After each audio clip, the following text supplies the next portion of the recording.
house has a Hina doll that my parents bought when I was born. At the same time, they also bought a traditional Japanese doll to go with it. Each and every year, my mother carefully displayed the dolls for me. I also adored them, and ever since I was a child, I always stared at them in front of their doll stand. But then one year, we forgot to put them out on display. I had probably gotten older by then and wasn't terribly concerned about them. But for 2 or 3 days after Hinamatsuri, I had a dream. In the dream, the traditional Japanese doll was stroking my hair as it floated in the air. We were being raised like siblings, and then a life-size Hina doll came out and looked down at me on the doll stand. After several days of this same dream, I got creeped out, so I begged my mum to put the dolls out on display. Thankfully, the dreams then stopped. I was relieved. Several days later, I woke up to go to the toilet around 2 a.m. when I heard what sounded like a trumpet shell coming from the room with the dolls. Scared, I quickly made my way back to my room, but nothing special happened after that. I checked the Hina doll the next day, but there was nothing different about it.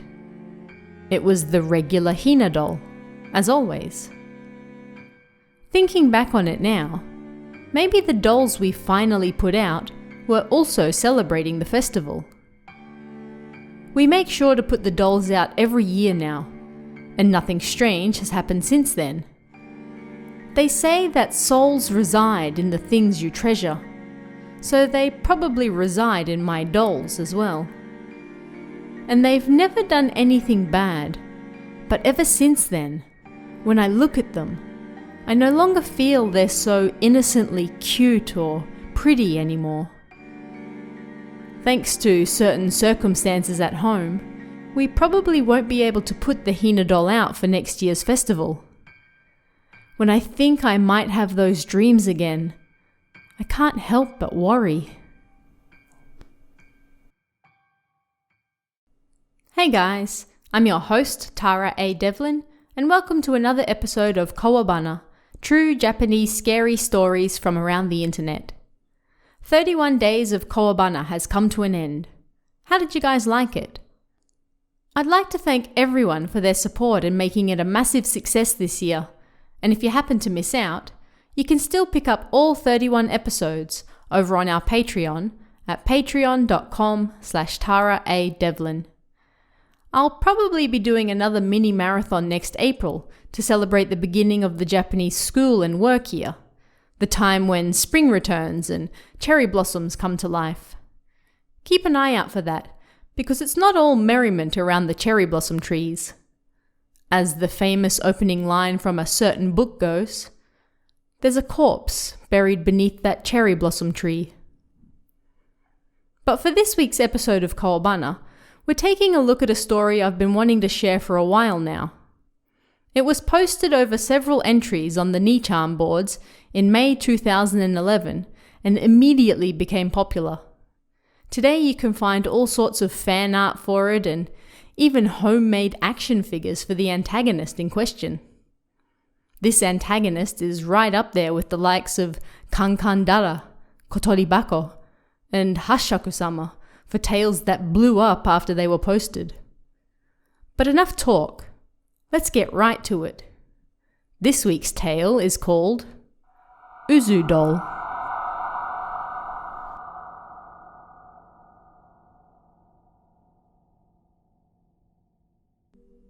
This happened when I was in high school. During the summer of 2nd grade, we went to a training camp deep in the mountains for our school club. It was quite a nice place. For roughly 500 to 700 meters all around, there was nothing but a sightseeing hotel, convenience store, and little else. But I remember everyone being excited regardless. That night, we were bored out of our minds, so we got permission from our coach to go buy some things from the convenience store. 10 of us went out, mucking around and making lots of noise, and we saw what looked like a house behind the camp. We hadn't been that way during the day, so we hadn't noticed it. The lights in the building were off. It was probably an empty or private house, but it seemed to be some kind of villa. One of my friends got excited and suggested we go explore it later, but it was already late and our coach would blow his top. So first we decided to get our food and then think about what to do once we returned to camp. On the way back from the convenience store, one of the senior team members suddenly said something strange. He said the door to that building was open, and a child was looking at us from it. "You're not gonna scare us with something as lame as that," we said, but he looked at us seriously. "I saw it. For real." Feeling somewhat creeped out, we went back to see, but the door was closed and there was no sign of anyone. The place looked totally normal. We made fun of the guy all the way back to camp. When we got back inside, I looked out from the second floor window and could see just a bit of the first floor of that house through the trees. "That's it over there, right?"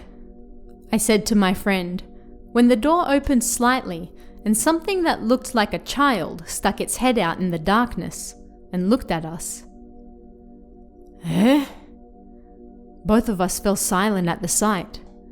Finally, my friend was the one who broke the silence. "Hey, is that?" His voice trembled. We suddenly heard laughter coming from the room behind us, bringing us back to reality. "You saw that, right?" "Holy shit," I said. "I'm gonna go grab my phone and take a photo," my friend said before running out of the room.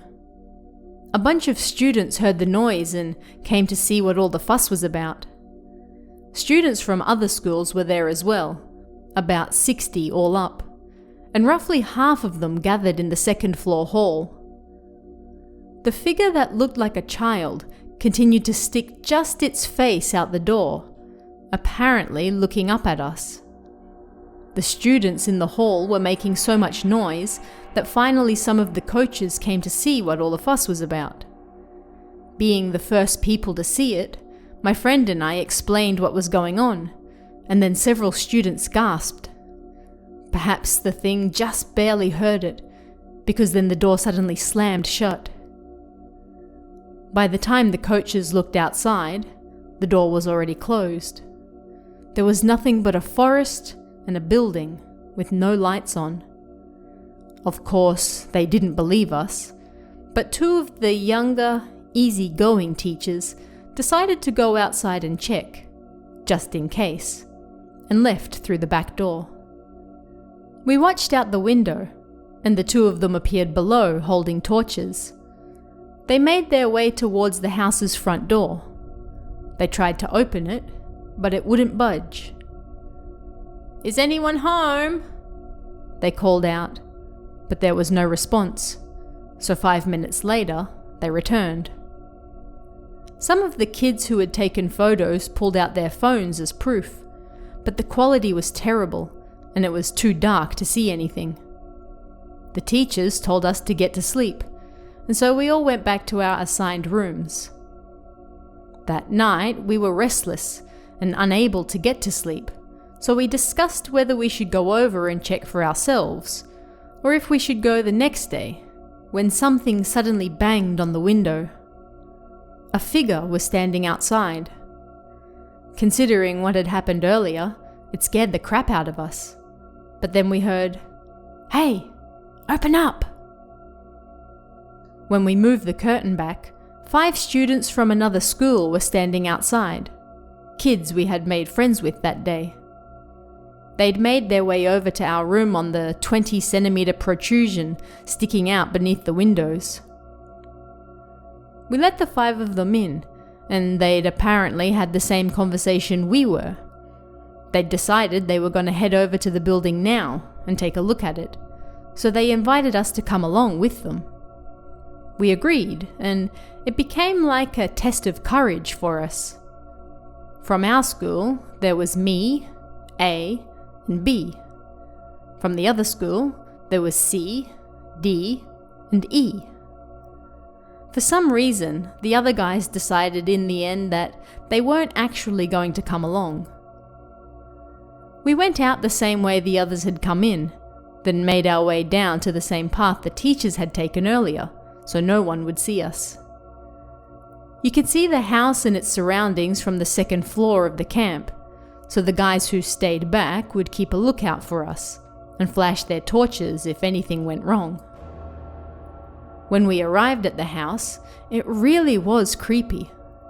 You couldn't tell from afar, but the walls were covered in moss and there were vines growing everywhere. Not only that, but all the windows had been boarded over, so it had been left abandoned for quite some time.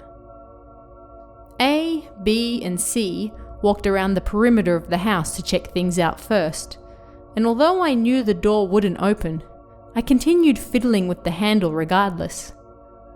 But then suddenly, it did. I quickly called the others over, and we all went inside.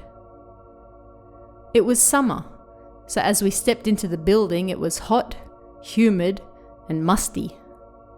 As we began exploring, things were dusty and moldy, but it didn't look like it had been trashed, and with no furniture inside, it looked rather wide and spacious. As we were looking around the first floor, E suddenly asked, "Did you guys hear laughter coming from the second floor?" I listened closer, but couldn't hear anything. "Maybe I'm just imagining things," he continued, but clearly he was still worried about it. "I'm gonna go up and check," he said. We weren't done with the first floor, so we split into groups of 3 and decided one group would stay on the first floor while the other went upstairs. This was done quite easily. A, B, and myself from one school stayed on the first floor, while C, D, and E from the other school went upstairs. We agreed to meet at the stairs if anything strange happened. As we were looking around, we suddenly heard loud, happy laughter coming from upstairs. It was followed shortly thereafter by the distressed voices of C and D. "Hey! E! What's wrong? Hey!" Panicking, we ran upstairs and found the 3 of them in the end room. E was facing the window and burst out in laughter again. C and D, their faces pale, shook him by the shoulders and slapped his cheeks. We realized that they weren't messing around, and when I went around to face E, I realized just how serious of a situation we were in. Even though he was laughing so loudly, his face was expressionless, and tears were pouring out of his eyes. And that strange smell in the room seemed to be because he'd wet himself. E continued laughing and crying as though he didn't see us at all. Confused, we called out to him, and then B, who was the calmest of us all, said, "We can't just leave him here like this. Let's just get him back to camp." We grabbed his arms and legs and carried E down to the first floor so we could take him outside. But that was where the problems began. B tried to open the door, but then his voice wavered. "It won't open." We put E down on the floor, and each of us tried to open it, but it wouldn't budge, despite opening so easily earlier. A, the strongest of us there, charged into the door, but it still showed no signs of opening. Exchanging nervous glances, we suddenly heard an emotionless, mechanical voice coming from upstairs. "Ho ho ho, ho ho ho, ho ho ho." E continued rolling around on the floor, laughing. We had to get out of there. That was all I could think. I remembered the broken windows from the first floor living room and told the others. We all ran over. I looked upstairs as we passed by, and fell speechless. A small child's face was peeking down at us from just above the landing. The moon shone behind them, meaning I couldn't see their face, but judging by the size and hairstyle, it was definitely a kid. The ho ho ho voice continued. It appeared to be coming from the kid. But something felt strange. Felt wrong. I quickly realized what. The child was leaning out over the stairs railing quite a bit, but for some reason, I could only see their head. I should have been able to see their shoulders as well, but I couldn't. I stood there frozen, looking upstairs, when suddenly, C grabbed my arm. "Hey, what are you doing? We gotta get out of here. This place is dangerous." He pulled me towards the living room. It felt like only a second to me, but in the meantime, the other four had dragged E over to the window, broken it, and torn the boards covering it down. All while I stood there, staring at the child. I had no idea what was going on, but we had to get out of there. We lifted E together and all went outside. I could still hear the ho ho ho coming from inside. The rest of us carried E back to the camp while D ran ahead to grab a teacher. An ambulance came and carried E away. The rest of us got told off, and the following day of training was cancelled. As we were packing to go home near lunchtime, around 10 cars pulled into the camp. Close to 20 guys stepped out, and then someone who was apparently a local firefighter went to speak to one of the coaches. They went around the back of the camp and roped off the house before they set about putting up some kind of fence. I asked the teacher what was going on, but he wouldn't tell me anything, and just like that, we were ushered onto the bus. E was hospitalized for 2 days before he was moved to another location for a further 4 days. Then he was released back home with no problems. When I asked about it later, apparently E didn't remember anything after entering the house. The night E got back, I was lying in bed sending mail when I suddenly thought I heard that ho ho ho voice. Surprised, I sat up and I opened the curtains to look outside. There was nothing out of the ordinary. I'm just imagining things, I thought, and while I was up, went downstairs to get something to drink. Our house was shaped like an L, and my bedroom was above the garage. I grabbed a bottle of tea from the fridge and went to go back upstairs. Just as I stepped onto the stairs, I caught a glimpse of something on the roof above my room through the window. Something was there. Considering everything that had just happened, I was extremely on edge. I pulled the curtain back to get a better look and saw a small child wearing a kimono sitting on the roof, their legs tucked neatly underneath and hands on their knees. That alone would have been a strange enough sight, but it wasn't all.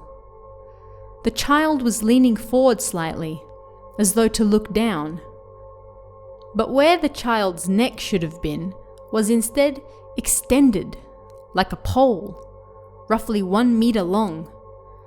And at the end, the child's head was peeking into my bedroom.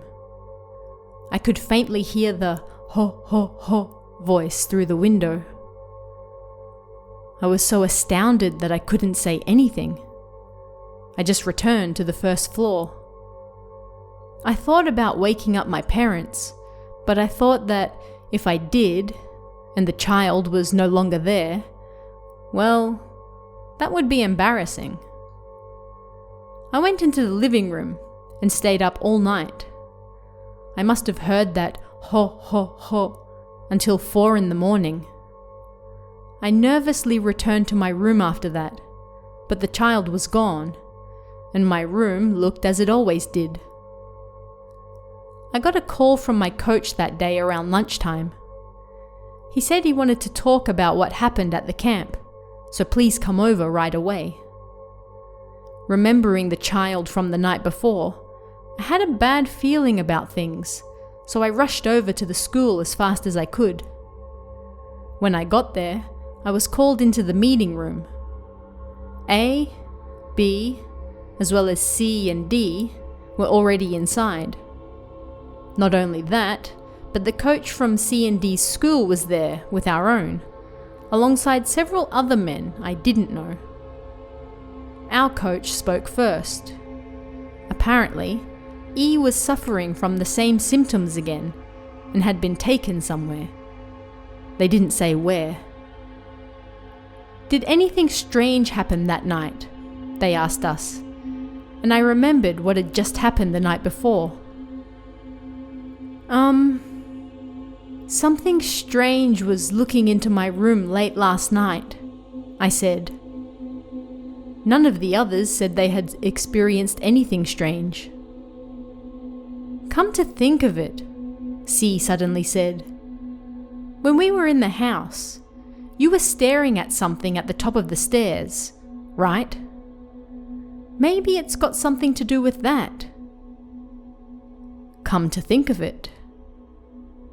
Did you guys hear a strange laugh or see something that looked like a kid that time? I asked. But apparently, while they had heard the voice, the only time they saw the child was that first time at the door. While all this was going on, one of the men who was quietly watching us started talking. He told us more about the incident, but it was rather lengthy, so I'll summarize it. Apparently, the thing we ran into was called hyose. It was something like a yokai particular to that area, and while it didn't often show its face, when it did, it was usually on the rooftops of pregnant or infertile women, where it would laugh. When this happened, the pregnant women would then have an easy labor. The infertile women would find themselves able to get pregnant. So it was considered an extremely lucky yokai. And yet, for some unknown reason, several decades earlier it had started attacking and killing children instead, making it a dangerous existence. Apparently, this hyose had nothing to do with the house we found it in. It was just by pure coincidence that we found it there. But there were measures you could take once hyose had its sights set on a child to kill. First was erecting a barrier around the area where it had been seen, and then building a small shrine dedicated to it. Only then could you prevent the child from being killed. What we'd seen when we left the camp that day was them putting the barrier up. But, the man continued, this time something was strange. Normally, it would all be over once the shrine was built and dedicated. But this time, it had done nothing, and E was still suffering. And not only that, but the creature had appeared to me as well. It rarely appeared before anyone.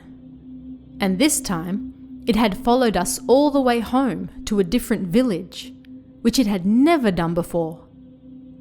The last time hyose attacked a child had been 20 years earlier, and this time seemed too soon for another attack. But no matter how strange it seemed, the fact was that it was actually happening for real, so there was nothing they could do about it. A monk from the village said a prayer for us, gave us a charm, and then left with a, "You should be fine with this." As for E, they said they were going to keep him at the temple for a while, then try building another shrine for hyose, and see how that went.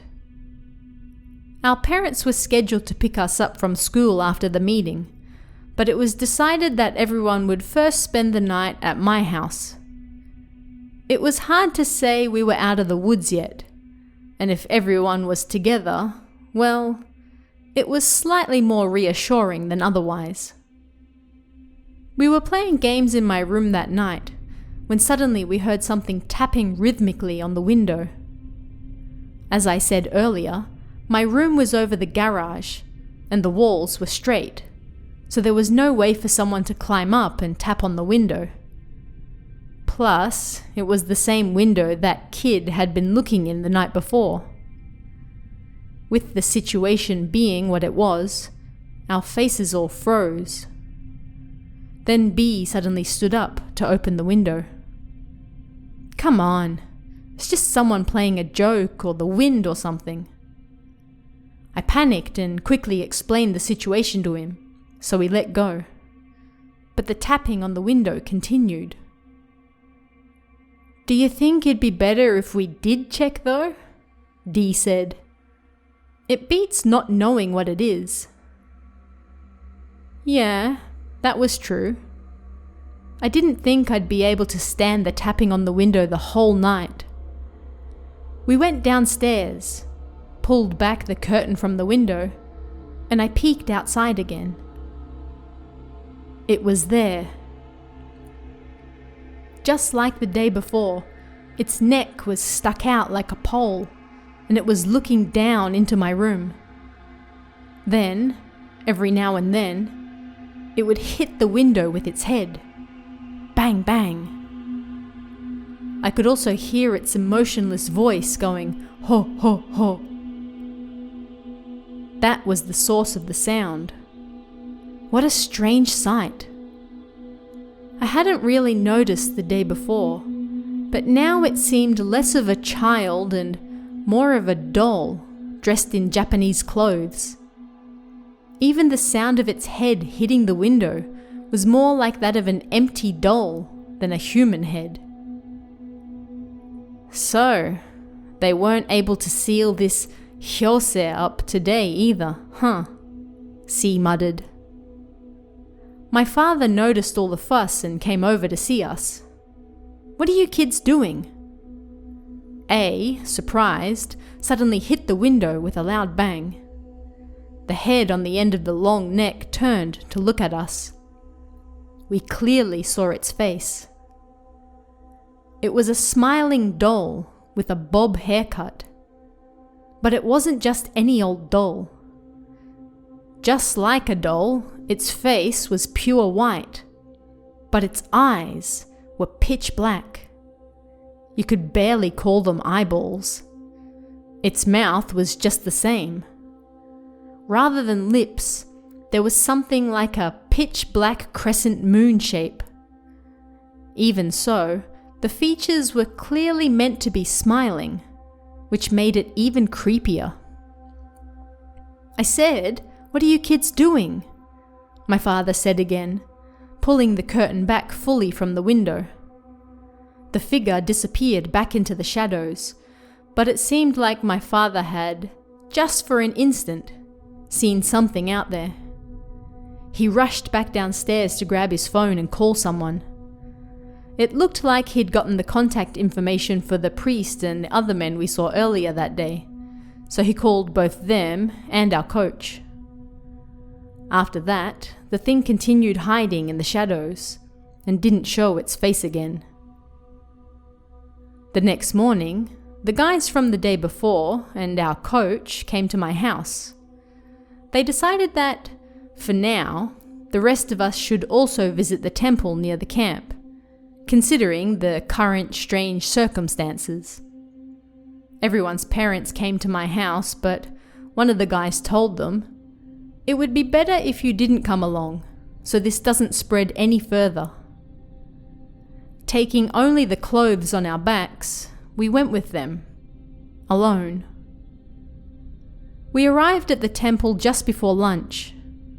When we went inside, a gaunt E greeted us. According to him, he'd been through quite a bit, but apparently he was okay now. Then, when we entered the main temple building, a monk and the old guy from the day before told us that they wanted to know everything about what happened last night. We took turns telling them what happened, and when we got to the part about the doll, the old guy stopped us, his expression surprised. Wait, a doll? Long neck? What are you talking about? We explained again, and this time the monk interrupted. No, that's not Hyose. What on earth? I thought something was strange. Too many things didn't fit, the old guy continued. They discussed things for a while and then came back to explain it to us. Basically, they had mistakenly thought that Hyose was haunting us, when it wasn't. Something entirely different was following us around. I'll be honest, I was kinda annoyed that they didn't realize. According to the old guy, they first thought it was Hyose because of the childlike figure, laughter, and because of E's strange laughter. Plus, it was near the village. When they heard our story, it sounded like Hyose's handiwork, but the appearance of what we described was nothing like the traditions that had been handed down about Hyose. Apparently, Hyose was small, like a child, but covered in thick hair, like a monkey. It didn't wear clothes, nor did it have a bob haircut. Of course, its neck was normal as well. And apparently the laugh was also different to the emotionless, mechanical one we heard. It was supposed to sound more like a monkey. We were at a loss. Honestly, I thought that if we went to the temple, then everything would be fixed. But now it was like nobody knew what was going on, nor what we should do. The air inside the temple grew heavy, and everyone fell silent for a while. Then finally, the monk spoke. At any rate, whatever that thing is, it isn't good. I know a chief priest some distance from here who is well informed on these types of matters, so I'd like to get his help. I'd like you to wait in this room for a while. Then he got in the car and went somewhere. We stayed in the tatami room, dumbfounded. We could hear the old guy on and off the phone constantly, arguing with people. The monk arrived back later that evening with another monk in tow. At the same time, the old guy went running towards him with his phone in hand. "This is terrible!" Apparently, a child from the village had come down with the same symptoms as E and was being rushed over to the temple. "I'll tell you everything later," the monk said to us. "For now, just wait in here." Then the two of them hurried towards the main temple building. 15 minutes later, a wagon arrived. We could hear the shrill laugh coming from inside, just like E that time. The doors opened and several adults stepped out, carrying what looked like a junior high kid who wasn't moving. They took him into the temple. We could hear the laughter from inside, and then the sound of prayers. This went on for about 10 minutes before it fell quiet. Another 15 minutes after that, the two monks came back and began to explain to us what was going on. The child from before had completely worn himself out, so he was asleep on a bed inside the main temple. According to the monk who came to help, after hearing the story and seeing that child, he didn't believe that a ghost or a yokai was the cause of this, but rather a curse. He had no proof of this, just a feeling. If he were to suppose the type of curse it was, he thought that he would be able to break it through prayer. Possibly. On top of that, if possible, he also wanted to hold a service for the doll. Once that was all settled, we told him that we'd like it done as soon as possible. But before that, there was something I'd been holding in all that time. I really needed to go to the toilet. I didn't really want to go alone, but it turned out everyone had been holding it in, so we all went to pee together. On our way back down the hall from the toilet, I heard that mechanical, emotionless voice again. Ho, ho, ho. Ho, ho, ho. I couldn't tell where it was coming from, but it was close. It's here, isn't it? C said. It's pretty close. Shit, A replied. It really was, but we couldn't see it. Then D and E, who were pulling up the rear, suddenly pointed at the window and screamed. Shit! We gotta get back to the main building! Now! When we turned to see what they were pointing at, it was there.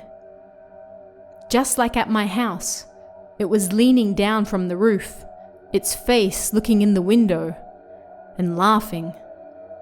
Ho, ho, ho. Its pitch-black eyes and mouth were turned towards us, smiling. We took off running as fast as we could. When we got back, the two monks and the old guy were waiting for us. I hadn't even realized, but the old guy was probably the village chief. When we told them what happened, they quickly made us sit down and began praying. Before long, we heard the ho, ho, ho coming from the roof of the main building, followed by the same banging I'd heard in my own room. We were so scared that we all huddled together. A short while later, the prayers stopped. I hadn't even had the chance to ask, "Are you finished?" when the ho, ho, ho laughter came from the direction of the adjacent garden instead. The temple was beginning to get dim, and we could see the figure of the doll through the sliding door, lit up in the light of the setting sun. Its head swayed in the air, and its creepy voice continued laughing. I was so tired, so worried, and exhausted from not sleeping for days that I couldn't take it anymore. I think I went a little nuts. Seeing the figure of the doll pissed me off more than it scared me. The swaying of its head pissed me off for some reason, and I just couldn't take it any longer. I grabbed the iron candlestick sitting by the monks, yanked it with the candle still in it, and then, throwing off the others, I opened the sliding door. The doll's face was right in front of me. For a moment, terror took over, but then anger won out, and I smashed the candlestick over the doll's head. "Quit screwing around!" I screamed as I brought the candlestick down. There was a snapping sound. The candlestick had caved the doll's head in, and it fell to the ground. I ran into the garden barefoot and started smashing the rest of the doll with the candlestick. It was like a strange sensation started to sprout in my mind. And still, the doll kept on laughing that mechanical laugh. Ho, ho, ho. I wanted to laugh, even though nothing was funny. And although I didn't want to cry, tears poured down my face. Whatever had happened to E was clearly happening to me now, but I kept bringing the candlestick down and refused to stop. I heard afterwards that I was laughing and laughing, my face expressionless as tears rolled down my cheeks. This went on for a while, and then the flame on the end of the candle apparently caught on the doll's clothes, and it went up in flames. My friends said that the sound of the doll's laughter mixed in with my screams, and combined with the setting sun and growing darkness of the temple, it was a strange sight. I kept on laughing, crying, and hitting the doll, and I don't know where I hit, but suddenly there was this blunt sound. At that very moment, the strange sensation inside me disappeared. Maybe it would be better to say it faded rather than disappeared, but at any rate, my anger at the doll, the feeling of wanting to laugh, of wanting to cry, it all suddenly vanished. I fell to my knees on the spot. My friends and the old guy came running over. "Are you okay?" The doll was no longer laughing or moving, but they couldn't exactly leave it burning, so they covered it with sand and put it out. For some reason I couldn't understand, I felt like that was the end of it. I felt good. Apparently, the monks had continued praying the entire time that was going on, and they were going to find out more about the doll the following day. They put what was left of it in a box, placed a charm on it, and then moved it to the main shrine building. With the monk's blessing, we all stayed in the temple for the night as well.